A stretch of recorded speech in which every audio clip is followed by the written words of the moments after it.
Welcome, everyone. My name is Jen Gilsdorf. I have taught Math 8 at Hardin Middle School for the last 5 years. This year, I'm starting something new. I'm going to coding and robotics, which I'm very excited about. And I decided to do this presentation on flipping the classroom after thinking about it for probably about 7 years. Last year, our kids were super difficult. Oh, yeah, sure. It's on slide 2 of the presentation. Let me know if it's not posted at the top anymore. I can repin that. Here it is. That way you get the whole presentation. My kids were super disengaged and apathetic. They did not want to do a thing for me last year. And after a semester of that, I said, you know what, maybe now it's time to put all that thinking to actual action. So I flipped my classroom during winter break. Real quick, so we have some session norms. Participate positively. Please use the chat for questions. You may add questions to the chat or speak up. Please have your audio muted for the duration unless you're asking a question. Stay focused. Follow-up support will absolutely be provided. I'm really hopeful we get time to do the sandbox time at the end. And sorry, my motion sensor for my lights is in the middle of the room, so I think I'm just going to leave them off. And then, of course, in case of any technical difficulty, please just carry on as best as you can. Real quick, would you rather, because you're only getting paid for 2 hours, and this is supposed to go to 12:15, would you rather have a 15-minute break in the middle or end at noon? Please put your choice in the chat. Break or noon?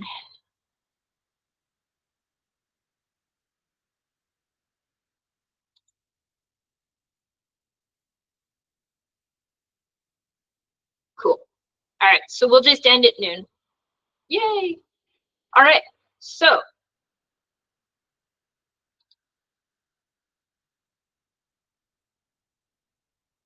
okay. So real quick, how many of you recognize this face? I know these kids are a little bit younger than what we're used to, but they were the most bored children I could find. And I want you to think about how it makes you feel during class. So take a second and you can put anything you'd like to in the chat. If you are frustrated with these faces, if you are confused as to why they're not paying attention, anything.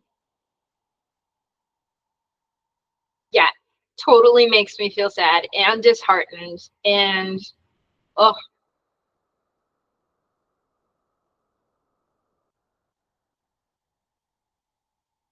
Worried, yeah. Boo. Yeah, we put a lot of work into our lessons, and when you know you make this great meal and you put it in front of them and they don't want to eat, it's kills me. Great. I mean, not great, but you know what I mean. So what I've learned is that learning needs to transcend traditions, and the classical or traditional classroom setup just really doesn't really do it anymore. We're in a time of 10-second memories. Like TikTok is just, they don't have to remember anything. It's instant gratification and that's it. And with the number of students that are already behind in many subjects, I know many of my students in Math 8 over the last couple of years are down at like maybe a 5th grade average. It's sad. Many need extra support in classroom procedures like single file lines and how to take notes and how to focus. And then the number of distractions when they're home or outside of school, everything works against that model, that traditional model. So what's the difference? So in the traditional classroom, it's very teacher-centric. The instructor delivers content primarily through lectures. Even if the lecture time is not very long, it's still teacher-centered. Whereas in the flipped classroom, it's student-centric. So learning is driven by student engagement and application, and the application is really important there. For the traditional classroom, the learning is passive, so they receive information in a lecture form, or they have to read something, but they don't know how to take notes on it in real time most of the time. I know a lot of teachers do a great job with that, and maybe it's something that they just need a higher order thinking, and that comes with maturity in high school. I'm not sure, because I haven't taught high school, but we really struggle with getting them to focus and engage enough with the content to take the notes. In the pre-class learning in the flipped classroom, the students are accessing the content through either video lectures or readings that they do on their own at home, and it's at their own pace. Homework in the traditional classroom kind of has been eliminated. Most teachers that I know in middle school don't give homework. And I think that's a little detrimental, but it also is an equity issue. During distance learning, we got a really good look into what their home environments are, and many of them aren't conducive to studying and doing homework.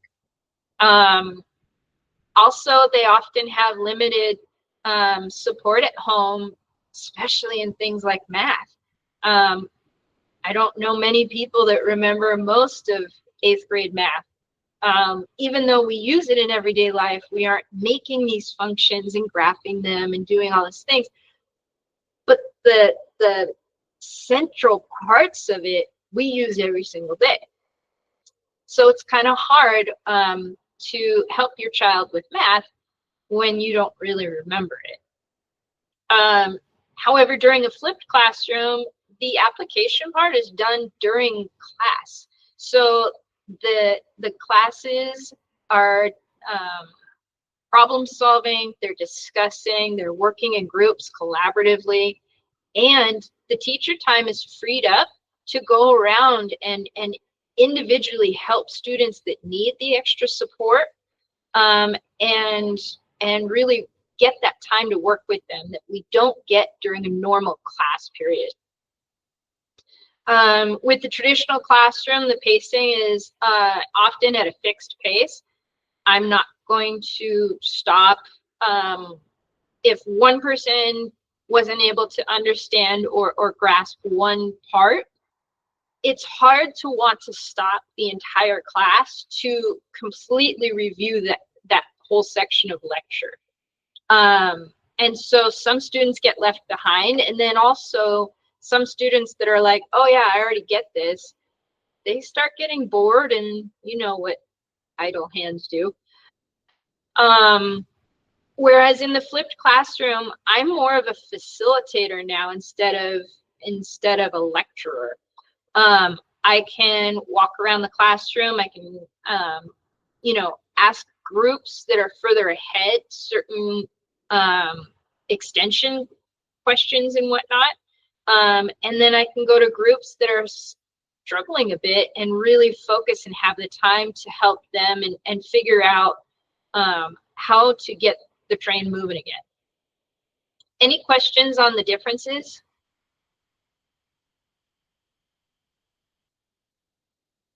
Cool. So what could go wrong? Lots can go wrong in both situations. I've made many mistakes. So during the traditional classroom setup, There's limited time for individualized support. Students usually have to either come to a tutoring after school or during lunch if they really need that extra support. And we all know how excited students are to come in at lunch or after school for that extra help. Students may struggle with homework without that guidance. There's way less opportunity for collaborative time, and differentiation is a little bit harder when it's all during class.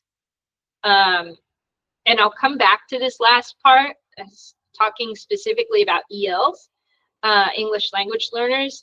Taking notes in class is a complete struggle for them, especially if they're sheltered students, because it's all in English.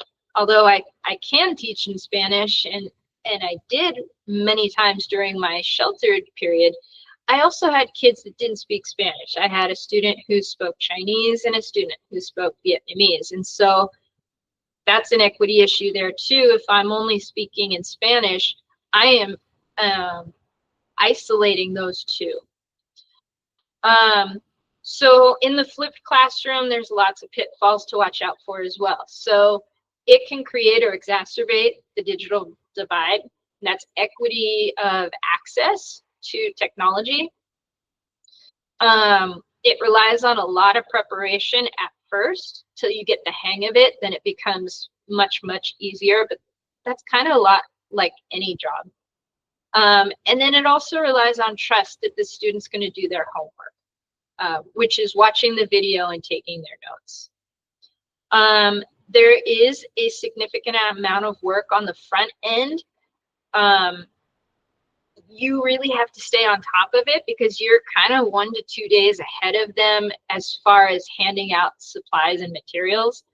If you want them to watch the video the night before, they have had to received the video notes that go along with it, the guided notes, the day before in class. And then also you have to have had the video recorded and posted so that they can do their homework.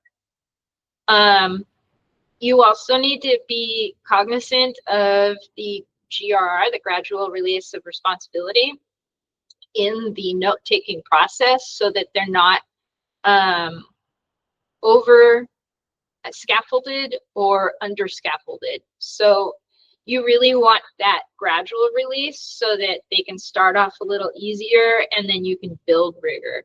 And I'll talk about that more in the next couple slides. Any questions on this?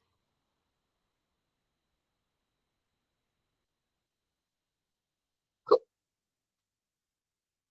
All right, so I know there's a lot of writing on this screen. I don't know what that beep was for.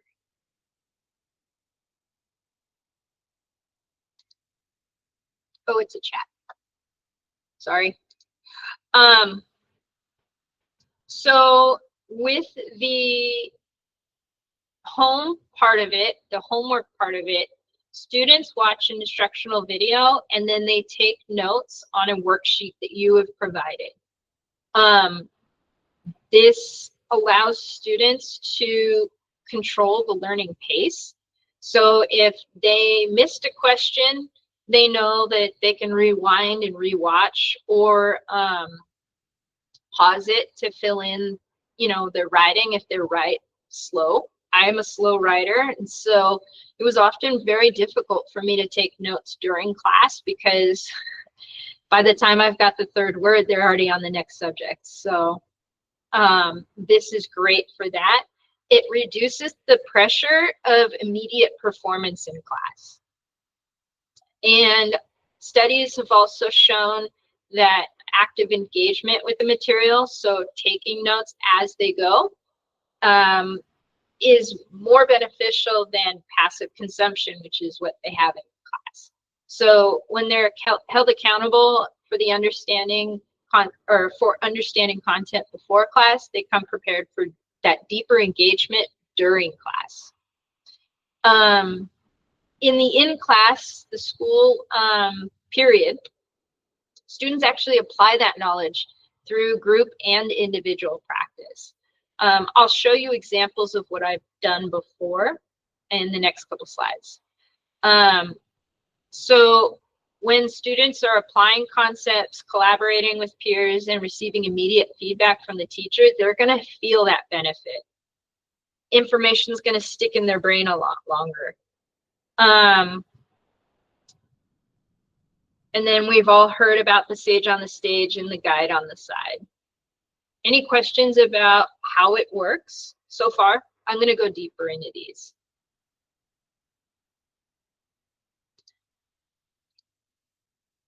Great.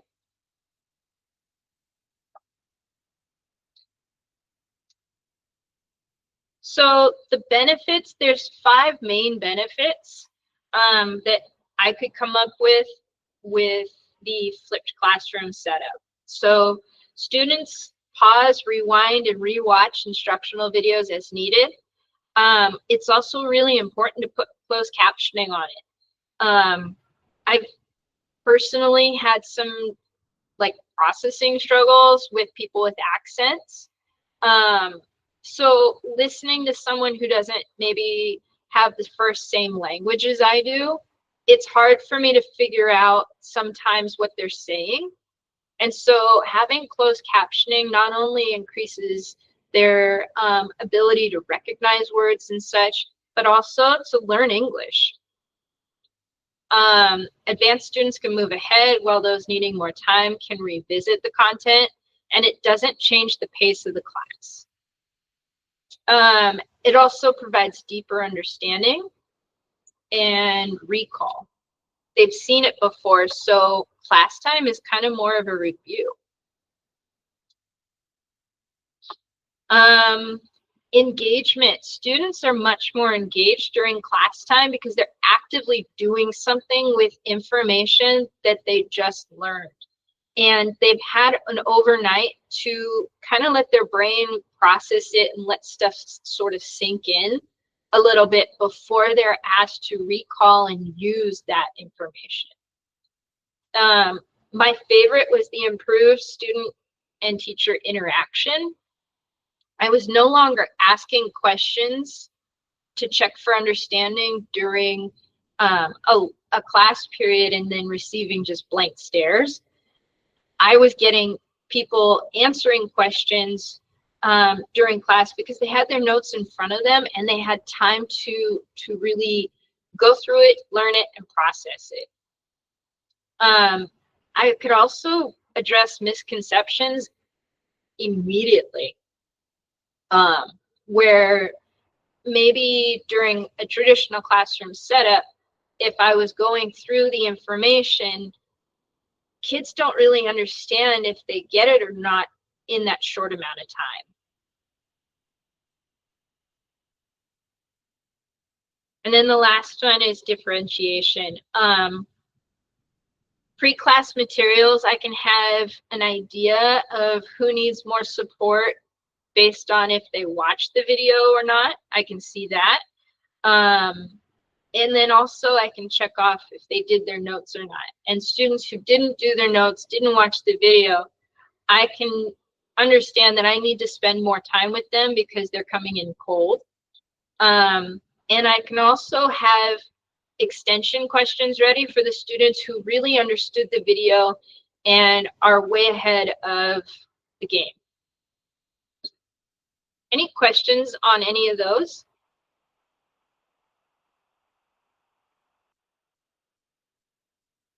Cool. So there's 2 kind of methods as far as how to create your lesson. And the first question you need to know is, are you going to record your own video or are you going to snag one from the internet? Both are totally cool, but it's going to change the order of how you make your lesson. So if I grab a math video from the internet, from YouTube, let's say, and YouTube is just this wealth of information and wealth of materials for this. I don't have to make the video after. I can make a set of notes, a worksheet that goes exactly along with the video I've chosen. And And so I want to begin easy. I want students to not be intimidated by a bunch of blank lines that they know they're going to have to fill. And so I start off usually with either vocab or fill in the blank. And so I will purposely leave keywords out so that they have to listen to the video and read the captions if that's what they choose to get those responses. If I'm doing vocab, sometimes I'll fill in like the first couple of definitions so they get the idea of the pattern, the formatting, and then I'll just have the words, and then they have to write the definitions of the words, the last couple words maybe. I want to increase the rigor throughout, so I'll eventually stop writing in the response, or I will increase the fill in the blank from maybe one word to a phrase.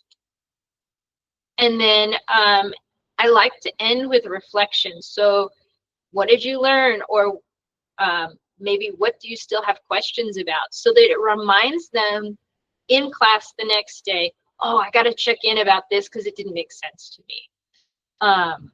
And sometimes just an overnight of your brain processing, when they look at it the next morning, there's some times where they're like, oh, never mind, I get this now.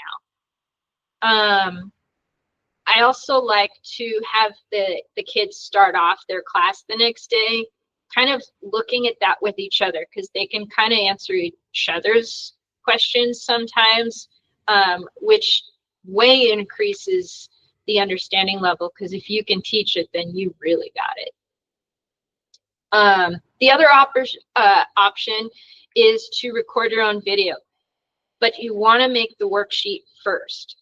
So I start off with a worksheet of everything that I want them to know, and then I create the video based on that very specific worksheet. I want it all to flow and follow along so that I'm not trying to trick the kids. My goal is for information to be easily accessible.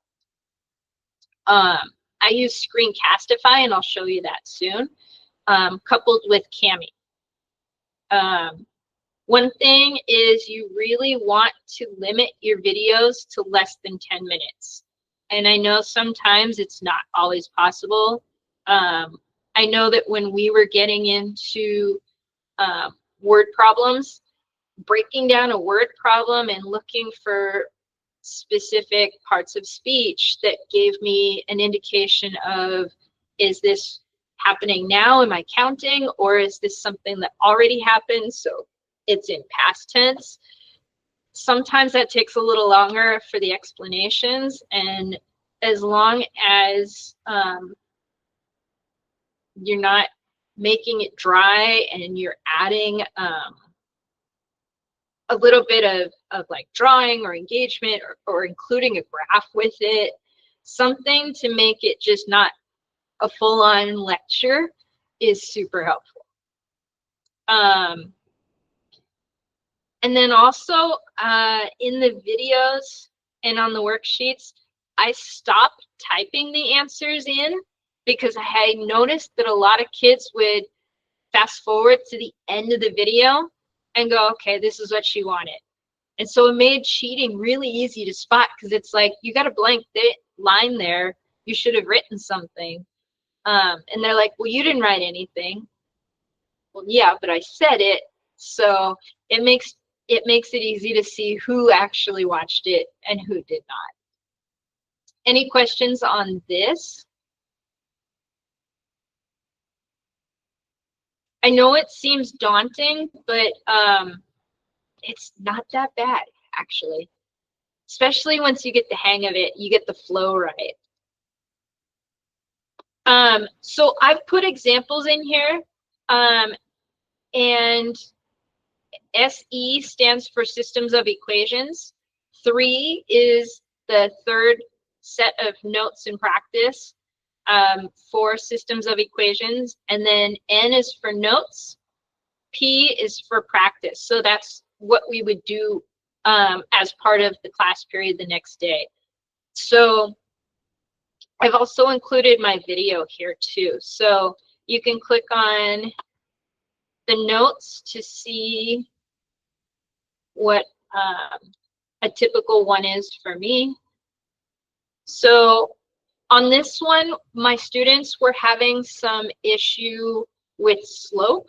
And so I decided to do a little bit of a review here and really specifically call these things out, as well as how to graph the equation. Another fill in the blank. On the next page, I go through the process of graphing the system of equations, but on the second example, I go through it on the video, but not drawing it on the Kami, because I want them to really interact with the process in taking their notes. And then this one I did not have a reflection on. I think I ran out of space with the size of the graphs, but I also was able to put in some review here for number of solutions for a single equation. They had to go back in their notes and refill this in. And then we would go over that in class the next day as well. Let's see. The video is here as well.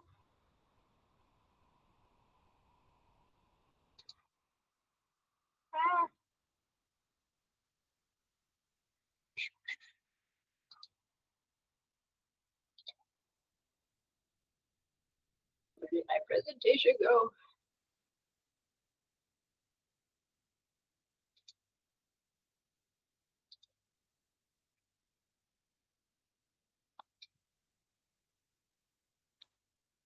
So you are able to see what it looks like. This one was a little bit longer too, 12 minutes.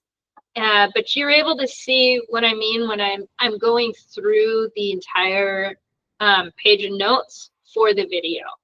Also, the kids really liked being able to have the transcript on the right-hand side that you can change to any language. And so that was also super helpful for my ELs.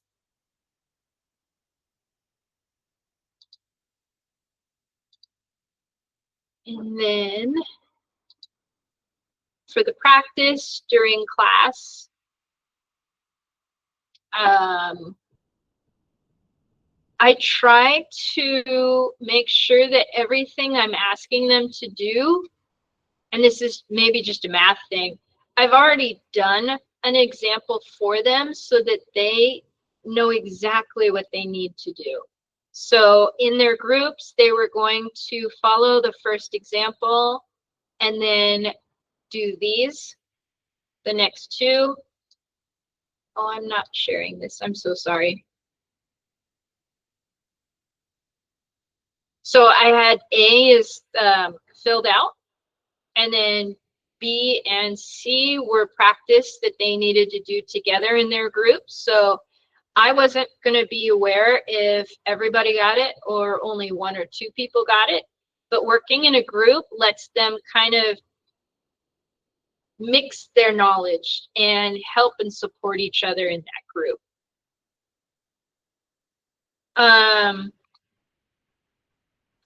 They fill out a table with each other to show the rules.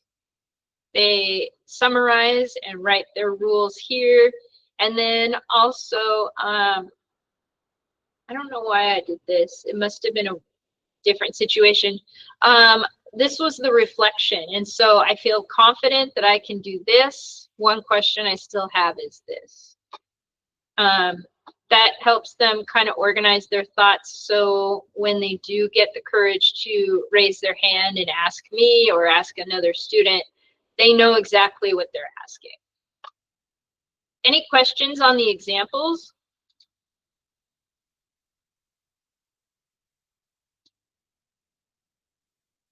Oh, thank you for putting those in there.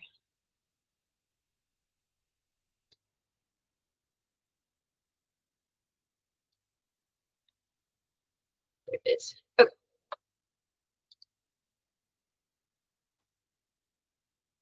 Great.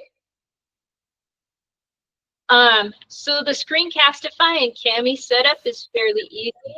Screencastify you can find in the Google Play Store, and then you can just pin it on your home screen, or excuse me, your toolbar. Yes, go ahead. Hi, there's a question in the chat that I was wondering as well. So you're making 5 videos a week? I so missed that. I'm sorry. That's all right. Yes, I was making 4 to 5 videos a week, and I was doing them in one take. It's a lot easier when you have the notes in front of you because it's guiding you through the video process. And it really wasn't as much as you would think, especially because you're rolling out to all your students at once. Whereas when you're doing lecture during class, you're doing it 5 different times. And so some kids, you're like, oh, by the end of the day, you've figured out extra things to tell them, or you've stopped telling them certain things because you realized, oh, I don't really need them to know that. But yeah, so 5 each week, yeah. And if you have multiple preps, then you're looking at 10, 15, like that gets a little crazy. Okay, yeah, this is very cool. I'm not naysaying, I'm just thinking out loud. Yeah. Thank you. Oh, it's different. I hear you on that. I had last semester, because I was ed tech, half ed tech, so I had 4 classes. I had 2 math 8s, 1 math 8 sheltered, and 1 math 8 support. So math 8 sheltered, I was just changing the worksheet to be in their language, which was easy with Google Translate.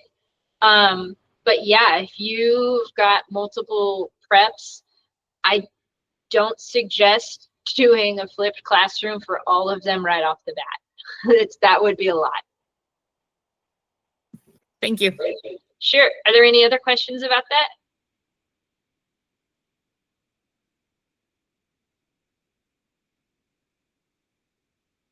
Yeah. So this really worked well for my math class. I understand that different classes are going to have different projects and stuff. And so writing essays is a big deal, and writing even individual paragraphs. Sometimes it's tough to get that train started. We can totally talk more about that. I never have taught those, and so I would be interested in hearing like what your ideas are for maybe like an English class, or even maybe a history class where you want them to write. And yeah, I don't know. Yes, I will address them not watching the videos soon. Yeah, good call on that. So back to the Screencastify and Cami setup, it's super easy. You're gonna go to Screencastify, click new video in the top right corner, and then record. It takes you to this pop-up. You probably want to use just this tab because you're just going to be on the Cami tab. And then if you make a noise and your microphone line squiggles, then you know your mic's working. That was something that I've done and didn't check before, and so I recorded a video and then there was no noise on it. That was fun. And then you definitely want to show the drawing tools, especially if you're not going to do something in Cami. The drawing tools of Screencastify are nowhere near the options you get in Cami, which is why I put my document, or I open my document in Cami. For math, color coding was just so much easier with Cami. And I could hit Control Z and undo it. Whereas if I was using a dock camera, you could scratch something out or stop the video and try again. Cami just made it so much easier. And you can zoom in as far as you need or want. So there were times where I would completely zoom in down to just the graph, and then be able to zoom back out again. Any questions about the Screencastify or the Cami setup?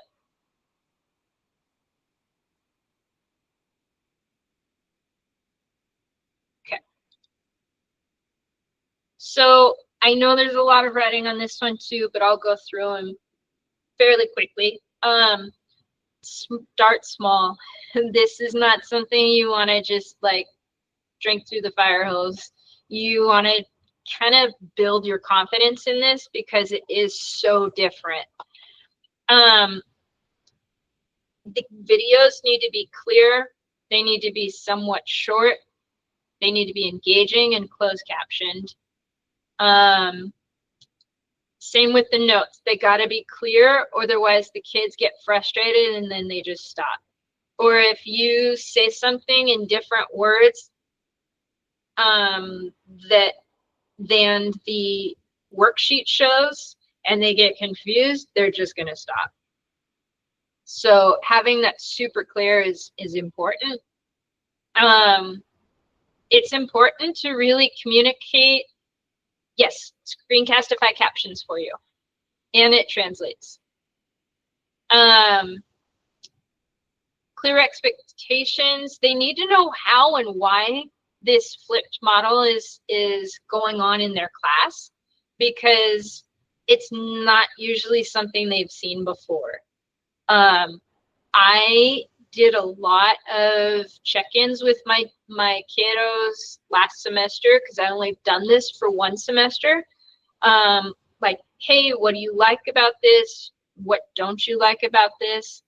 I consistently got 2/3 to 3/4 of the kids preferring this because they could do it and take their notes when it was beneficial for them. So if that's at 3:30, they could do that. If it was at 9 o'clock at night, they could do that. But they really preferred being able to go at their own pace and pause me to finish writing. So the accountability part.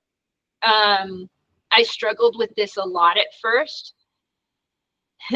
I had to put it in the grade book and for like minor points, but it was also beneficial for me by maybe the end of the first progress report, end of the first quarter of last semester. I was able to show them the correlation between the students who did their notes and how they performed on assessments. And it had a huge, huge correlation. You can also give short bell ringer quizzes to put into the gradebook. I liked having the groups discuss their reflection questions as the bell ringer, because then they could kind of help each other if they had any questions. And it also was good feedback for me. If everybody had the same question, I knew that I needed to spend a little bit more time explaining things. I was able to give them the most amount of practice time and critical thinking time with this setup. They were able to explore and actively play and actively use their notes, which I think a lot of times we expect them to use their notes from class to do their, if you are assigning homework. Otherwise, they're never going to really look at those notes again. I feel like this generation has lost the ability to study. I don't know how or why, but they take notes and then they never use them. And this ensures that they're using their notes that they took the night before for homework so they can do whatever activity you have for them the next day. And on the next screen, I put a better example of the organize your resources. So it's extremely important. Otherwise, if you just give it a title, you're never going to remember the order of everything. And so I came up with a code system. So SE1N meant that it was the systems equations unit. The N meant notes, and number 1 meant it was the first in that unit. So this is kind of like what my my Google Drive looks like. So it's all in order. N is for notes, P is for practice. The practice would be kind of a shorter summarizing activity the next day in class. Any questions on any of that?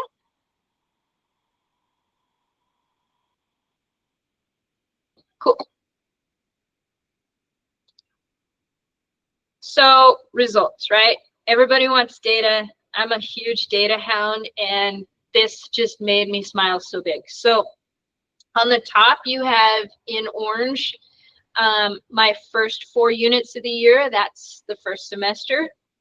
You can see here that my Math 8 students had an average score of 73.2, and my sheltered students had a 65.9 average test score for the first 4 unit tests. And that was the traditional classroom style. The green is my flipped classroom, and it has arguably the hardest unit that my students experience, which is systems of equations. And Pythagorean is also one of those that they kind of struggle with a little bit. It's got exponents and square roots, and it gets a little bit more difficult. The Math 8 students rose in their average test scores by 2%, but I was so proud of my sheltered kids. They increased to be at also 75.2 test score average for their unit test. They grew almost 10% in their average test scores with this setup. I was so proud of them, and they felt the confidence, and they were able to increase their language acquisition too. We would discuss more in English, and I feel like just having them being able to listen to the vocab words, listen to me explaining, it gave them more opportunities for it to sink in than just hearing me say it just in class for that 51 minutes and then move to a different subject. Any questions on the data that I have?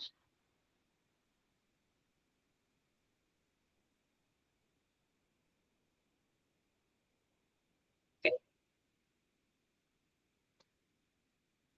So I basically have the rest of this till noon set up so that we can work together to kind of give you an idea of what's involved. So I'm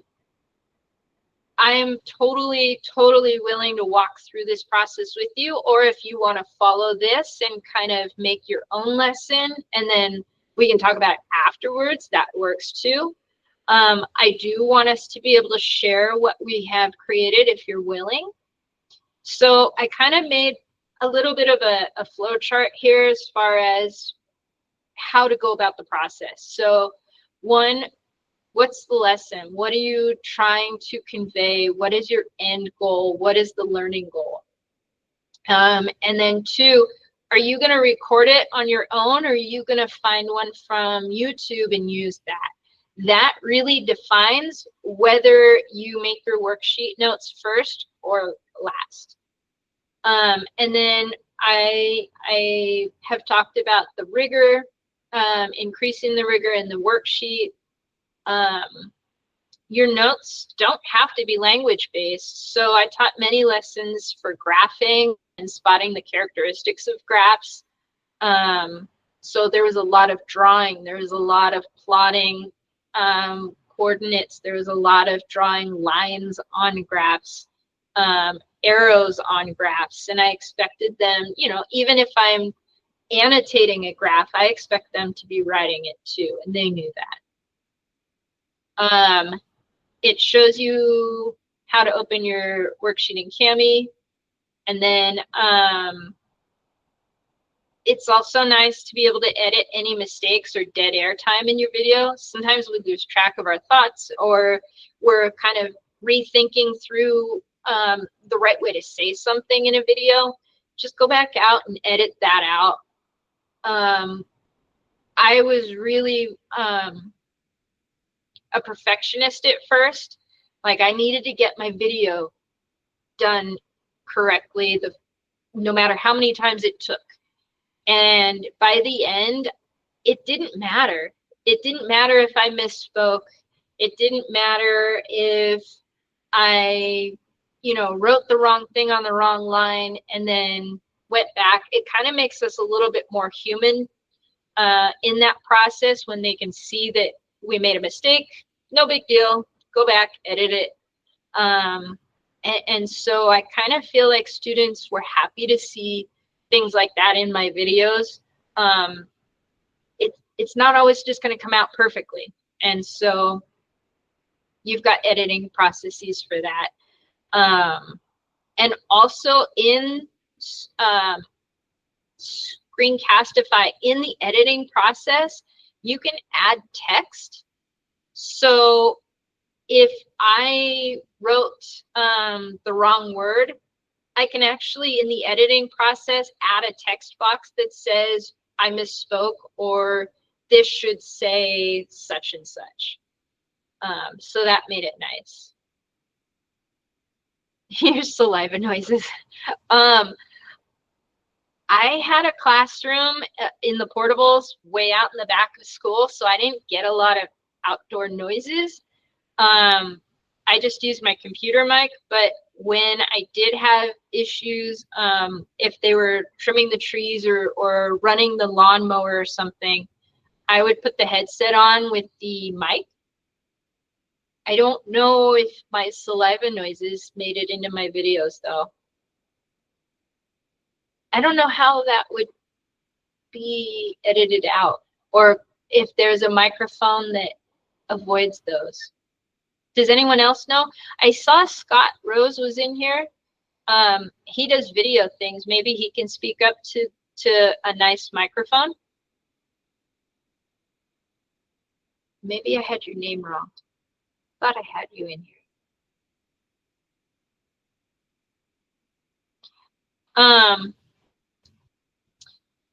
That'll be at the end. But if you want to kind of start looking at this, we have an hour and 9 minutes. I'm happy to work with you on this. If you want to go to a breakout room, I can put you in that. And then you can work with other people if you're like in your PLT right now and you want to collaborate.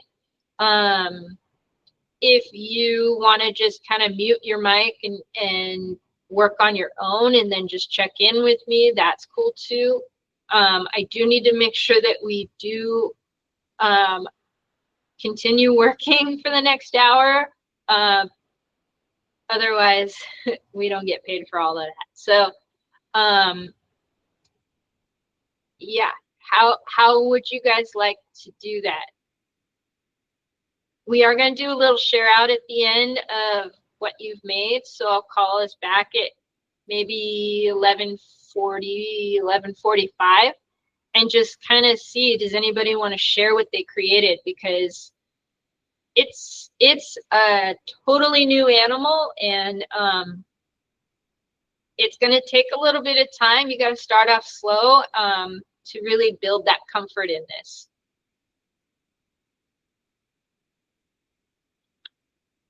Cool.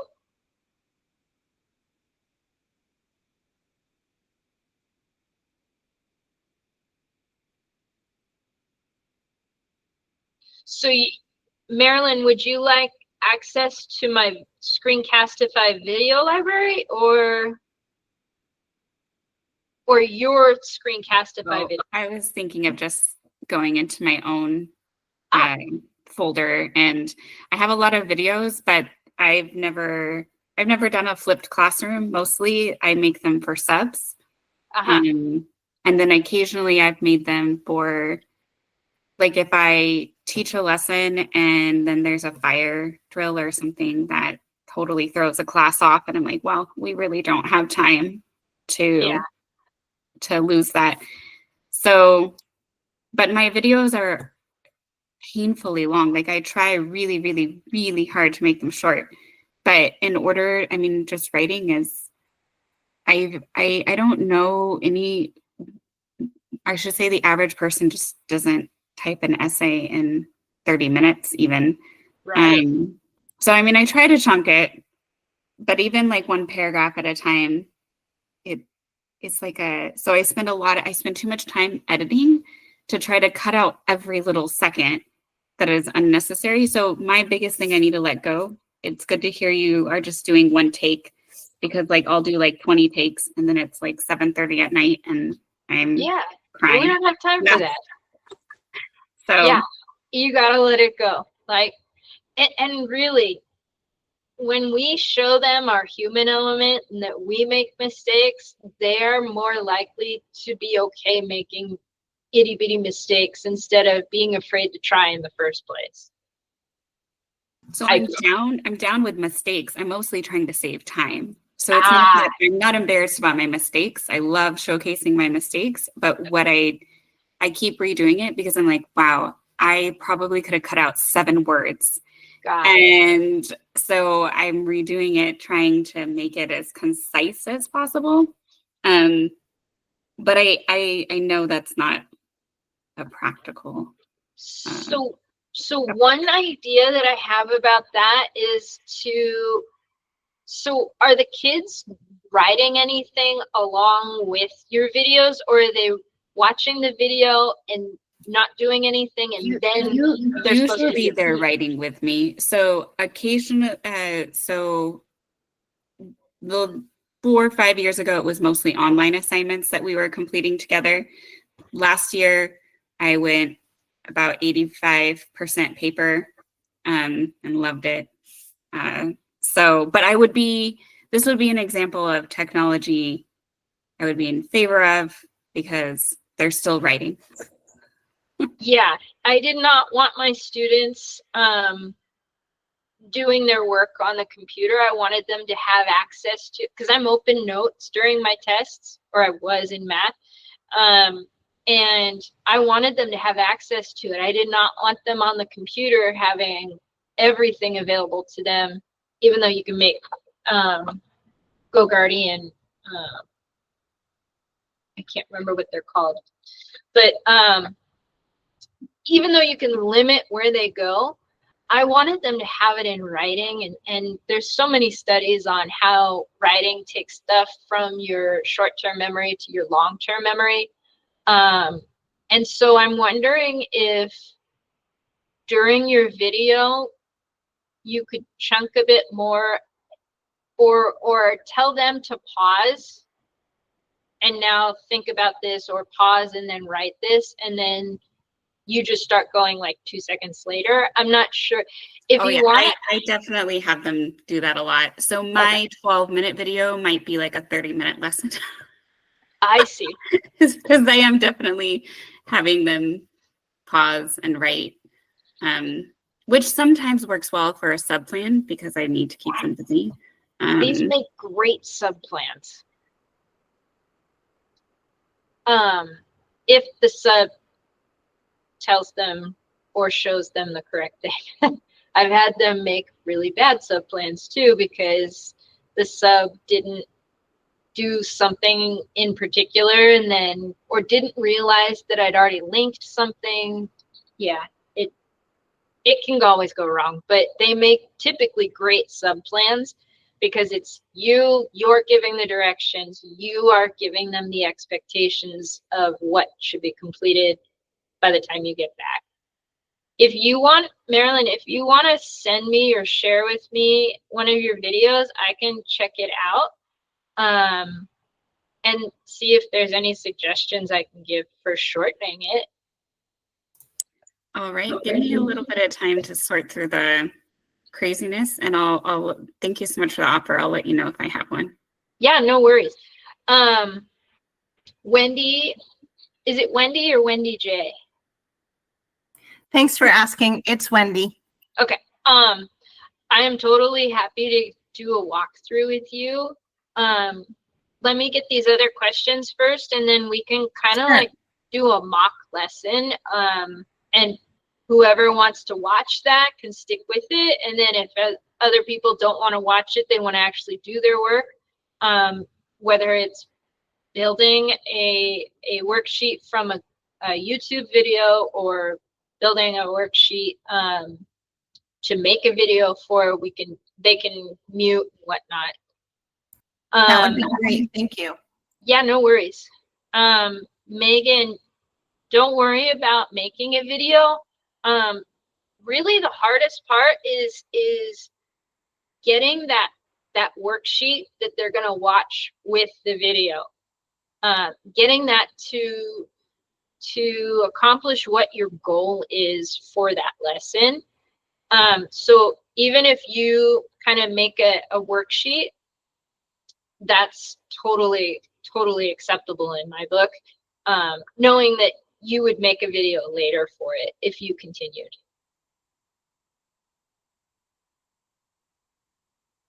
Awesome. Scott's saying here that his 1 p.m. workshop is centered around how to make simple videos. Beautiful.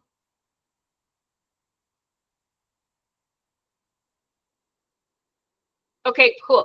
So Wendy, remind me again what you teach.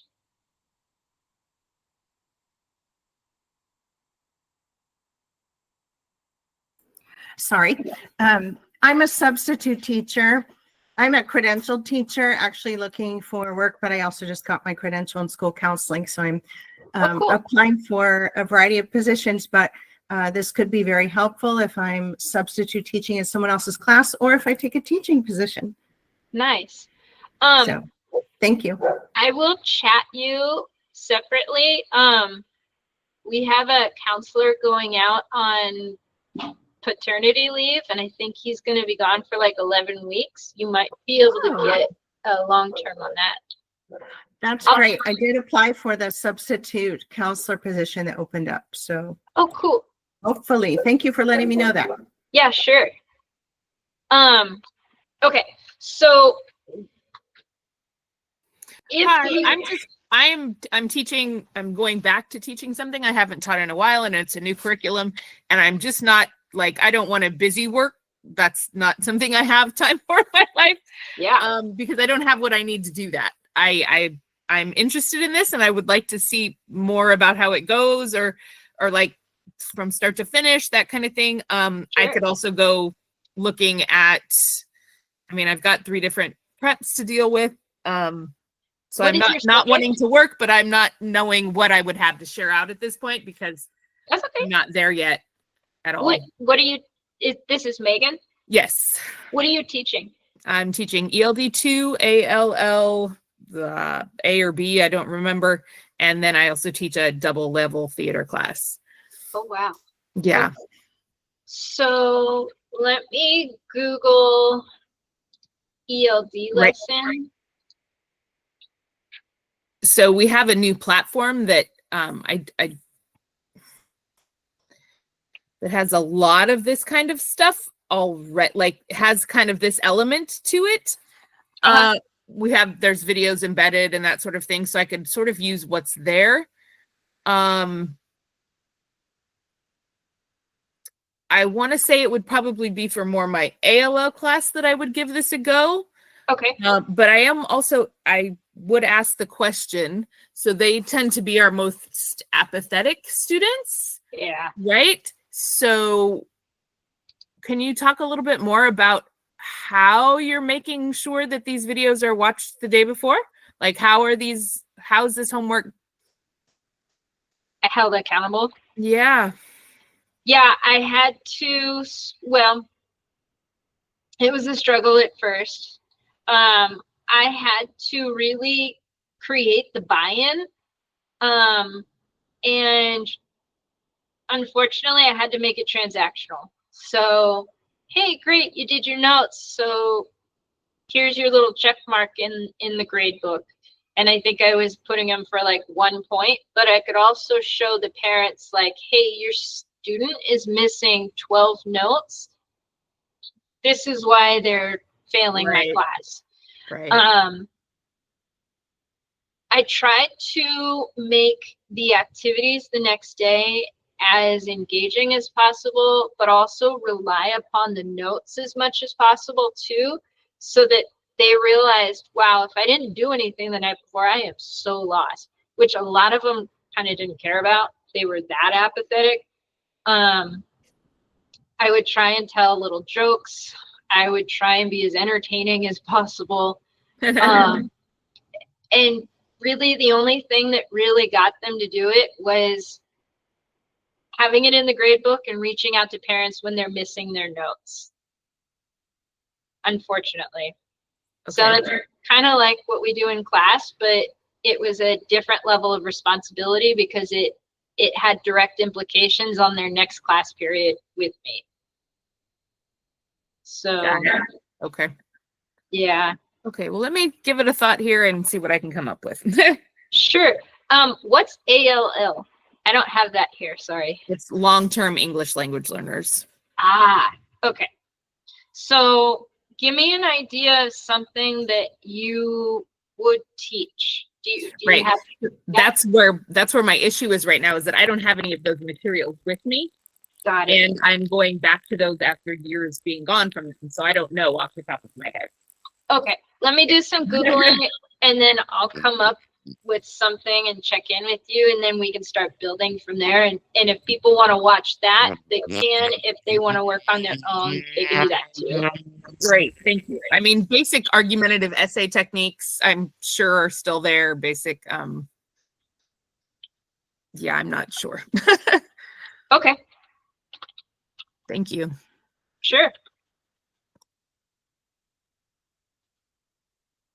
Hey, Megan, are you still there?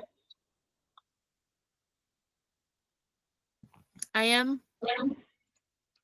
So if we looked, so this is the ELD standards.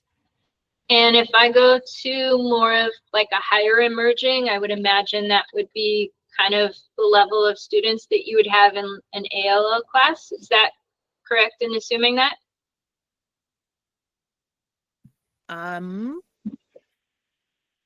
Because there's still LTELs, so Yes, there probably won't be in bridging or expanding. correct. Or maybe some of them might be. Right, or yeah, possibly bridging. Okay. So I'm looking at this one in particular. Let me highlight it and then increase the size.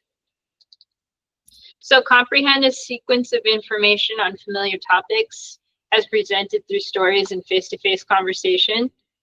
So something like that. I think a very relatable thing for them is like making a snack, like making a peanut butter and jelly sandwich. And so what I would do for something like that is find kind of a slower video of someone, or make one making a peanut butter and jelly sandwich. Like, these are the supplies I need. These are the materials I need. And these are my steps. And then maybe having them start off by kind of listing the materials that they see on the screen. And then possibly going through how to write the instructions of how to do it. And I could be completely off here, but then the next day in class, maybe, I mean, this is so fantasy world for me right now because this is not my wheelhouse, but maybe having those supplies on hand, and then they read their sequence of events to someone else who has to follow them. And there's a lot of videos on this, on making directions very clear and concise and specific, especially in elementary school setting where it's like, put the peanut butter on the bread, and the teacher like shoves her hand in the peanut butter and then just wipes her hand on the bread. And so it's possible that they could get language acquisition in a collaborative setting after writing their procedure the night before and then testing it the next day. Does that sound Sure. like I'm on the sort of right track? Yes, or a paper airplane, so it's not as. Or paper airplane. Yeah. Right. So it's not so messy. Mm-hmm. Sure. Yeah. Yeah. Let me look at that. Thank you so much. Sure.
Wendy, I sent you a chat. Thank you. I'm going to check it out right now. Right on.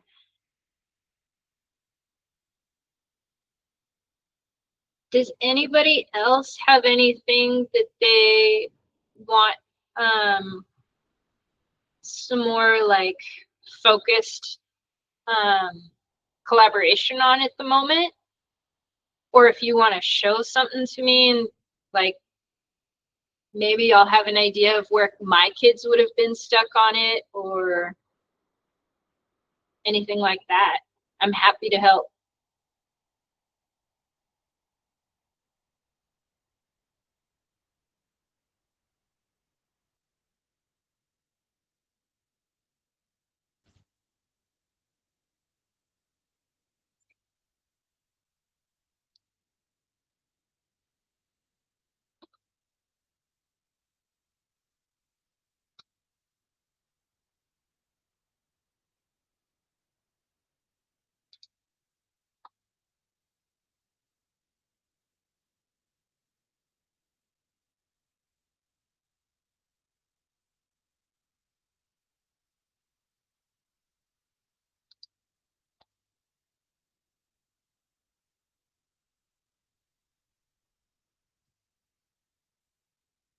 Has anybody tried flipping their classroom before? Because I would really love to hear your experiences with it.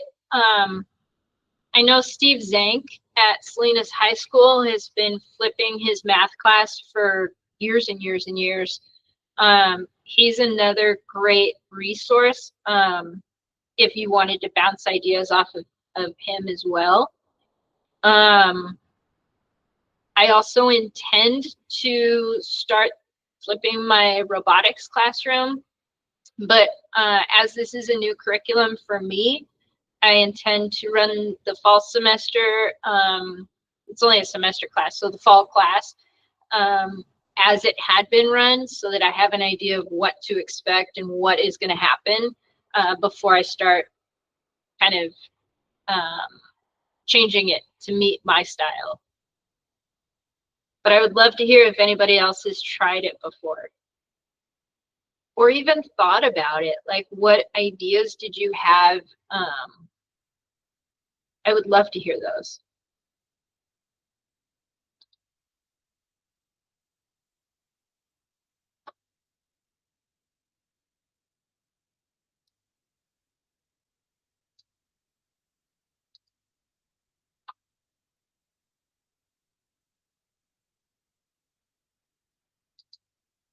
Or if you just prefer to work, I can be quiet too.